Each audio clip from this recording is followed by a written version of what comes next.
Is the funeral over? Hurry back home, Lori's urgent voice pierced through the somber air of the cemetery. Today marked Alyssa's birthday party, a day of celebration juxtaposed against the recent loss of Shell, my beloved daughter who departed this world at the tender age of 5. My mother-in-law's call came as a stark reminder of life's relentless march forward. Even in the face of heart-wrenching grief, she hadn't attended her own granddaughter's funeral. Instead, her focus was on Alyssa's birthday festivities. The request bewildered me, stirring a mixture of anger and sorrow within. I couldn't help but wonder if grief had clouded Lori's judgment. How could she expect me to simply transition from bidding farewell to my precious Shell to attending a birthday party? The raw of emotion spurred me to action, prompting a phone call that would hopefully provide some solace. My name is Rel, a 33-year-old housewife. My husband Milo, just 2 years my senior, and I were introduced through mutual friends 6 years ago. Our union blessed us with a daughter, Shelley, who brought immeasurable joy into our lives. But fate dealt her a cruel hand. Shelley's health began to decline 2 years ago. Initially, it seemed like a series of minor illnesses, fevers, colds, but then came the swelling in her neck. Concerned, we sought medical help, only to be met with ominous words. You need to get tested at a larger hospital immediately. That's what the doctor told me, I whispered, the words heavy with disbelief as they echoed in the sterile hospital room. After enduring a battery of tests at the General Hospital and an agonizing wait, the diagnosis was delivered like a crushing blow. Malignant lymphoma, a cruel manifestation of childhood cancer. My world plunged into darkness as I pleaded desperately with the doctor, clinging to the hope that it was all a horrible mistake. This can't be true, can it? I implored, my voice choked with tears. Despite the presence of medical professionals surrounding me, I felt utterly alone as waves of grief washed over me. The need for immediate hospitalization was non-negotiable, and though we rushed home to gather essentials, my tears seemed unending. Milo, my rock in this storm of uncertainty, shed silent tears of his own yet remained steadfast in his encouragement. We have to be strong. Shelley will beat this, he urged, his voice a beacon of unwavering determination. With trembling hands, I signed consent forms for procedures I could scarcely comprehend, my mind reeling from the weight of the decisions before me. The arduous journey of treatment lay ahead, a path fraught with IV trips, blood draws, transfusions, and the brutal onslaught of chemotherapy. In the face of this relentless onslaught, I made the heart-wrenching decision to leave my part-time job behind, dedicating every moment to Shelley's side in the hospital. Milo, though tethered to his own obligations, made every effort to support us, his visits a brief respite from the harsh reality of our circumstances. You need to take care of yourself too, Michelle, he insisted, his concern a reminder of the delicate balance between strength and vulnerability in the face of adversity. As Milo stepped up to handle the hospital visits, I took on the responsibilities at home or stole moments to rest, preserving what little strength I had left. In those initial days within the sterile hospital walls, Shelley's tears were a constant companion, her small frame racked with the unfamiliarity of her surroundings. Yet with time, she acclimated to the rhythm of hospital life, her cries gradually diminishing. The nurses marveled at her resilience, showering her with praise as she endured injections without a single whimper. In those moments, I too found solace in their accolades. Despite the toll chemotherapy exacted on her fragile body, manifesting in the loss of her hair and a pervasive sense of weakness, Shelley remained remarkably stoic, her infectious smile a beacon of hope amidst the darkness. Her love for drawing became a source of joy for us all, her sketches capturing moments of fleeting happiness amid the sterile hospital environment. One day, as Milo and I stood at her bedside, Shelley proudly presented a drawing from her sketchbook, an ode to our family unit. It's beautiful, Shelley, we praise, our hearts swelling with pride at her talent and resilience. Her chatter, a constant stream of energy, infused our weary spirits with renewed strength. However, there were moments of setback. During periods of low white blood cell counts, she was confined to the isolation of a sterile room, her fragile immune system requiring utmost protection. Yet, as her health gradually improved, we were granted the precious gift of a few days at home. "I wanted to go to preschool," Shelley declared eagerly upon returning home, her excitement palpable. Witnessing her frolic with friends, her laughter echoing through the halls, filled our hearts with boundless joy. Yet, amidst the moments of respite, reminders of her illness lingered. During a visit from my mother, as Shelley reveled in the comfort of her grandmother's embrace, her radiant energy faltered, replaced by a look of discomfort. "Mom, it smells like home," she remarked, her voice trailing off as a sudden onset of pain gripped her small frame. "Let me check, sweetheart. Oh, you're running a slight fever. Wait here. I'll make some soup," I instructed Shelley gently, tucking her into bed before hastily attending to the remaining chores around the house. The comforting aroma of simmering soup filled the kitchen as I busied myself, striving to maintain some semblance of normalcy amidst the chaos of our lives. Just as I was settling into the rhythm of my tasks, the doorbell shattered the tranquility of the moment. Peering at the monitor, my heart sank at the sight of Lori's figure on the doorstep. A pang of regret surged within me for not simply ignoring the intrusion. "Lori, what brings you here?" I managed to muster a polite greeting, though inwardly, I braced myself for the inevitable confrontation. "Do I need a reason to visit my son's house?" Her retort carried a sharp edge, but I bit back the urge to respond with a sharp retort that danced on the tip of my tongue. Instead, I maintained a stoic silence, unwilling to engage in the futile exchange of barbs. In any other circumstance, a visit from a caring mother-in-law might have been a welcome gesture. However, Lori was anything but kind. From the outset of our marriage, she had made it her mission to belittle and berate me at every turn. Whether it was my lack of higher education or superficial critiques about my appearance, her words cut deep, leaving scars that lingered long after she had departed. During the brief respite provided by my father-in-law's presence, Lori's tirades were somewhat tempered, but with his passing, her attacks escalated, leaving me to weather the storm alone. From petty acts of sabotage to relentless comparisons with her beloved daughter, Elisa, Lori's hostility knew no bounds. "Elisa has a son, Jace, in second grade," she would often boast, the disparity in her treatment of our children a stark reminder of her favoritism. As we gathered for holiday celebrations, the contrast in Lori's demeanor towards Jace and Shelley was glaringly evident, further fueling the resentment that simmered beneath the surface. Despite being her own granddaughter, it seemed that Lori couldn't muster an ounce of affection for Shelley, all because of her disdain for me, her daughter-in-law. As I stirred the soup, lost in my thoughts, Lori barged in uninvited from next door with an air of self-importance. "Shelley has a fever," she announced abruptly, her intrusion disrupting the peace of the moment. I couldn't help but silently wish she would just leave if she had nothing constructive to contribute. Yet her unwelcome presence lingered, casting a shadow over the already tense atmosphere. "She's quite frail, isn't she? I wonder where she gets it from. Certainly not our family. Your father had cancer, didn't he?" Lori's words, laced with thinly veiled contempt, cut through the air like a knife. I bristled at the implication, my patience wearing thin. "Yes, Lori. I've explained this to you numerous times. Shelley's illness isn't hereditary," I responded tersely, my frustration bubbling to the surface. My father's battle with cancer during my high school years was a painful memory, but malignant lymphoma, Shelley's diagnosis, wasn't genetically linked, except in specific virus-related instances.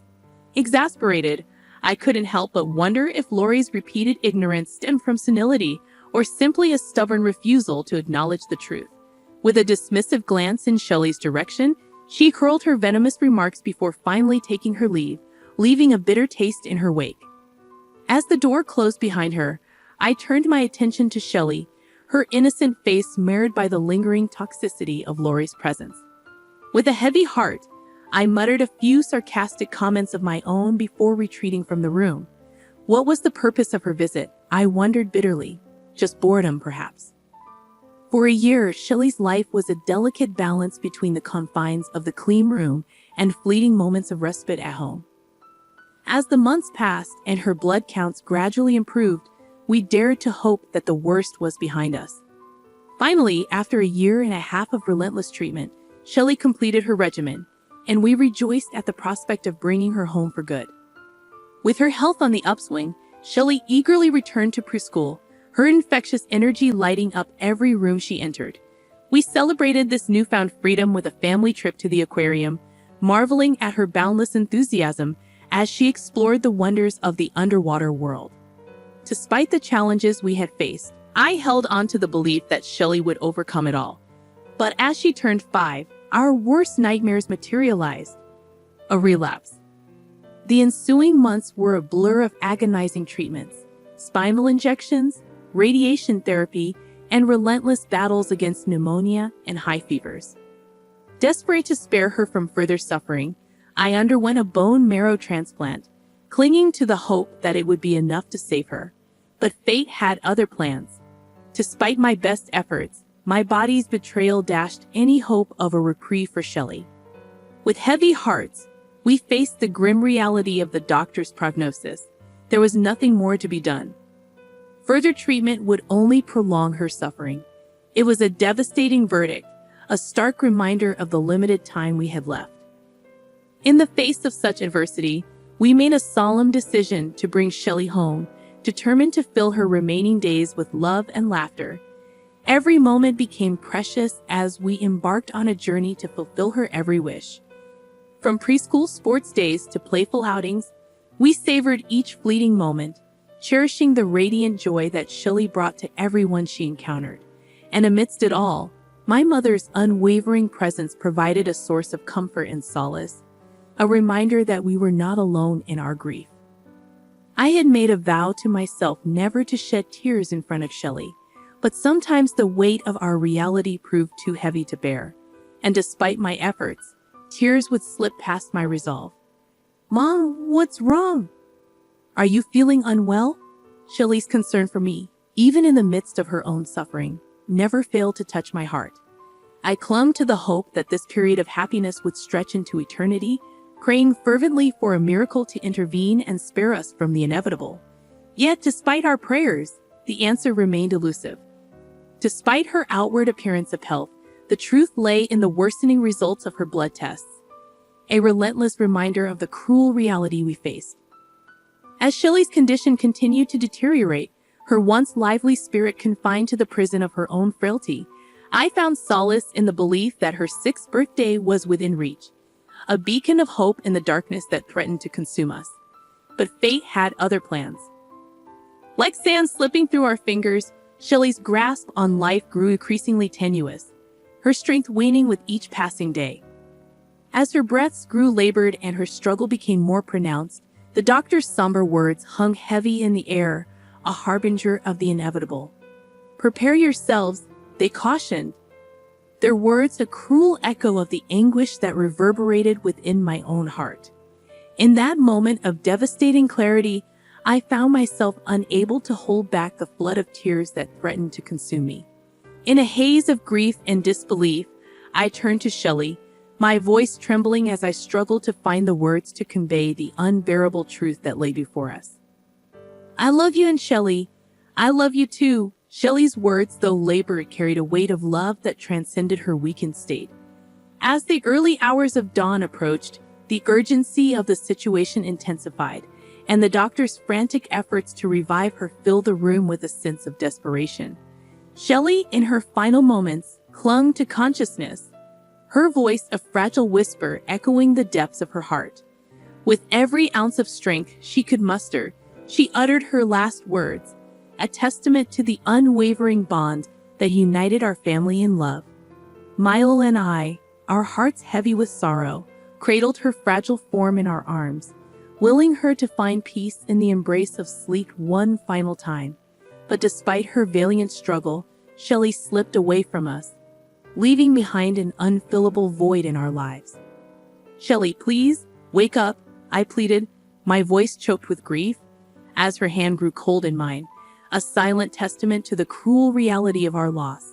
Yet even in the midst of our anguish, the world continued to turn, and the relentless tide of funeral arrangements and preparations pulled me away from the luxury of mourning. As we navigated the somber halls of the funeral home, my heart heavy with sorrow, Lori's callous disregard for the gravity of the moment pierced through the haze of my grief. "You're not coming," I retorted, my patience worn thin by her callous indifference. But her response, laden with self-righteousness, only fueled my anger further. Struggling to contain my rising frustration, I rejected her hollow demands and, in a moment of clarity, severed ties with her toxic presence. With Lori's number blocked and my resolve strengthened, I reached out to someone who offered solace amidst the storm of emotions threatening to engulf me. The somber atmosphere of Shelley's funeral was a testament to the impact she had on the lives of those around her. Doctors who had fought tirelessly for her, friends from preschool, and our own loved ones all gathered to bid her a final farewell. Tears flowed freely as memories of Shelley filled the air, a poignant reminder of the love she had inspired in so many. In a gesture of love and remembrance, Shelley's coffin was adorned with her favorite sunflowers, a vibrant tribute to her spirit.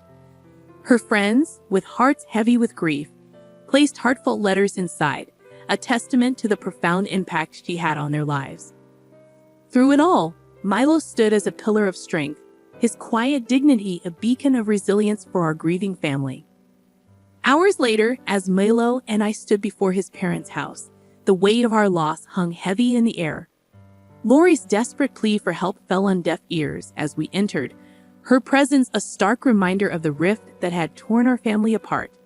In the living room, Eliza and her family, along with a few relatives, awaited us, their expressions a mix of sorrow and disbelief. "I'm so sorry, Rel. We had no idea today was Shell's funeral." Alyssa's words carried a sincerity that touched my heart, a stark contrast to the callous indifference of Lori's actions. In the aftermath of the funeral, I had reached out to Eliza, seeking solace in the bond we shared. Despite the strains of Lori's toxicity, Eliza had always been a source of comfort and support. Her genuine concern for Shelley a testament to the depth of our relationship.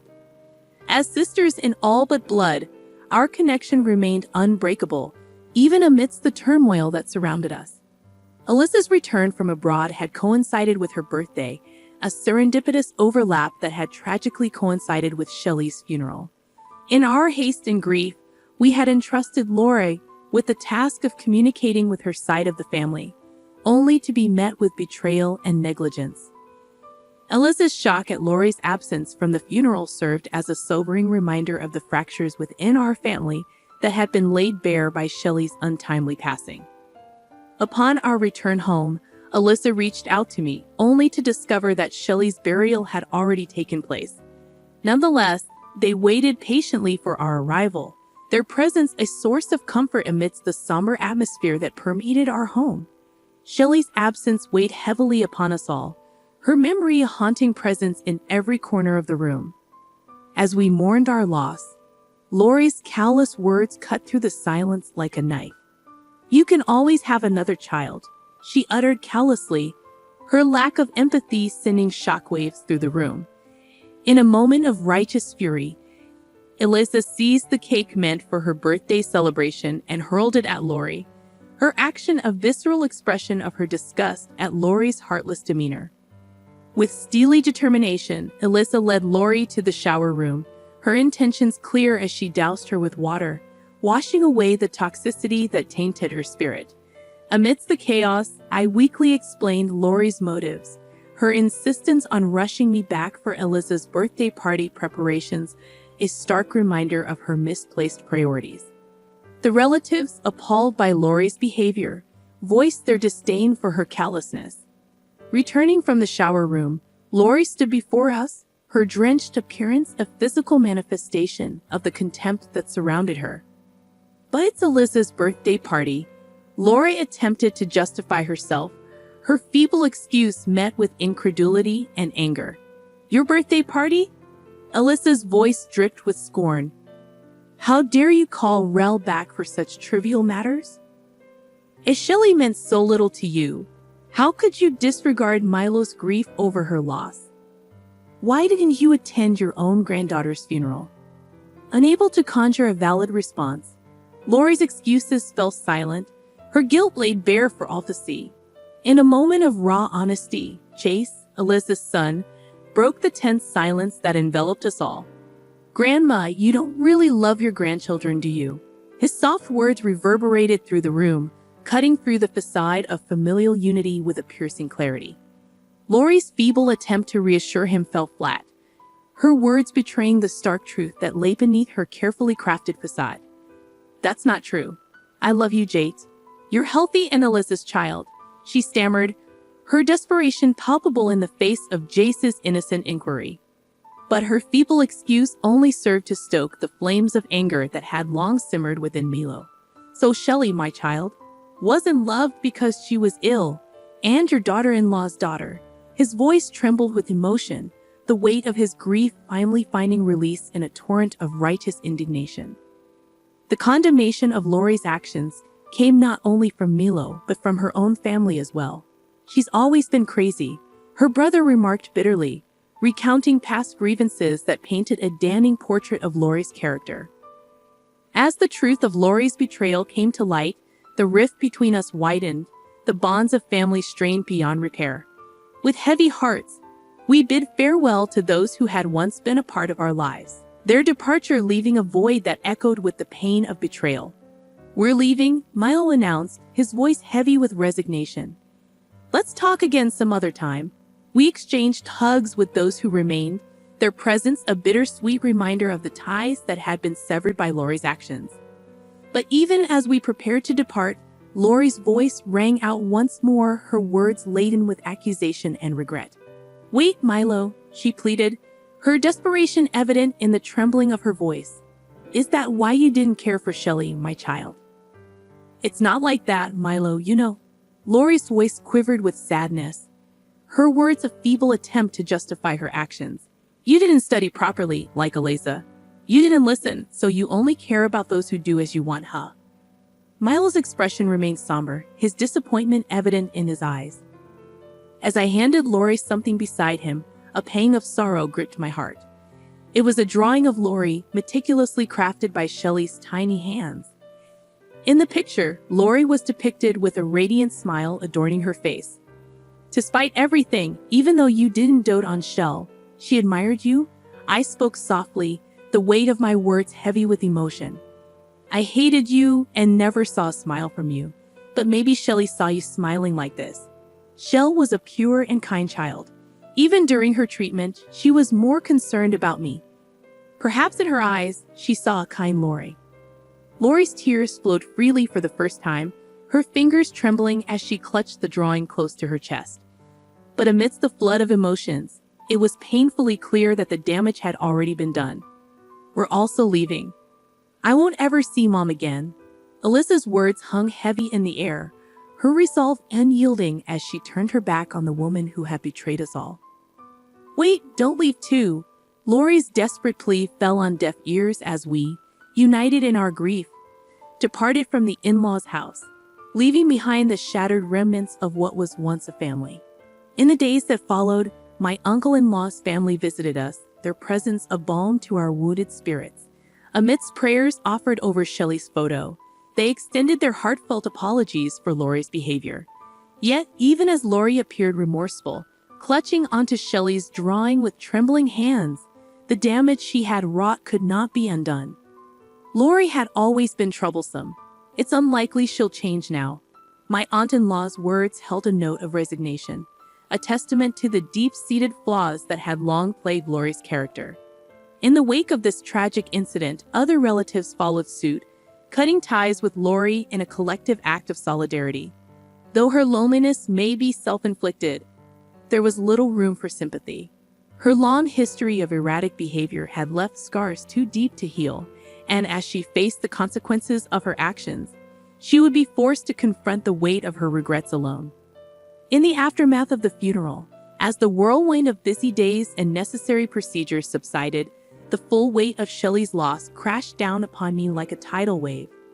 In the depths of my grief, I found myself engulfed by a sense of overwhelming despair, my vision clouded by tears that seemed to never cease. Milo's concern for my well-being grew with each passing day, prompting my mother to stay with us for a while, offering her comfort and support during my darkest hours. Haunted by the relentless question of whether I could have done more to save Shelley, I found myself teetering on the brink of madness, consumed by guilt and regret. But amidst the suffocating darkness that threatened to engulf me, I couldn't bring myself to entertain thoughts of ending my own life. For Shelley had fought with such tenacity until the very end, her spirit refusing to surrender to the cruel hand fate had dealt her. Slowly, almost imperceptibly, a glimmer of hope began to flicker within me once more. Finding solace in the shared experiences of other parents who had suffered similar losses, I sought refuge in the embrace of a support group where tears were shed and stories shared, offering a semblance of comfort in our collective grief. Reconnecting with Eliza and engaging in heartfelt conversations with her served as a source of solace, a reminder that I was not alone in my pain. And then, amidst the darkness, a beacon of light emerged in the form of a furry companion. Milo and I welcomed a puppy into our home, its boundless energy and unwavering affection serving as a gentle reminder of the love and joy that Shelley had brought into our lives. In the wag of its tail and the sparkle in its eyes, I saw echoes of our bright child, Shelley, her spirit living on in the playful antics of our new furry friend. Do you draw in heaven, chatter endlessly, and smile with that infectious joy of yours? I whispered into the ether, my words a silent prayer carried on the wings of hope. Someday we'll be together again, but until then, wait for me. And if by some miracle our paths cross once more, I long to see your radiant smile lighting up the heavens above. As Shelley's mother, I made a solemn vow to honor her memory by living a life filled with purpose and meaning, a life that she would be proud of. And though the pain of her absence may never fully subside, I found solace in the knowledge that her spirit would forever guide me on this journey called life.